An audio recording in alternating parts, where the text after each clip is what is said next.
paglaon ining kalibutan nga mga higala. Ano man tungod kay si Kristo Jesus lang ang Dios nga nagsakripisyo ngadto sa krus sa Kalbaryo.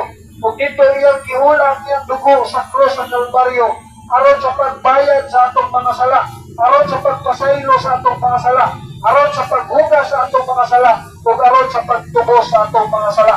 Namatay siya gilubong o nabanhaw sa tulong adlaw mga higala.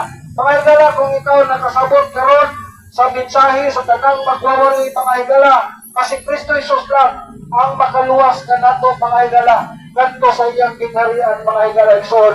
Wala kung diha sa imong gibarugan, diha sa imong gilingkuran mga higala, kung ikaw totoo musalit ni Kristo Jesus, sulod ini nga pag-ampo mga higala igsoon. Ini nga pag-ampo mga higala.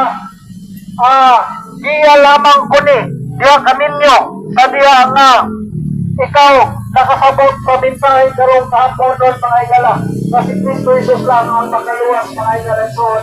So diya sa imong gibarugan, diya sa imong gilingkuran mga higala, sunod dini nga pag-ampo. No, pag-ampo ta, amahan na mo nga Diyos na nasa langit. Amahan, salamat sa kaluwasan ng imong gihatag dinaagi sa imong bugtong anak na si Kristo Jesus.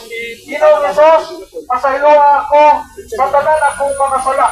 Hinloy ako sa binilong lugo kanimo Ginoong Jesus.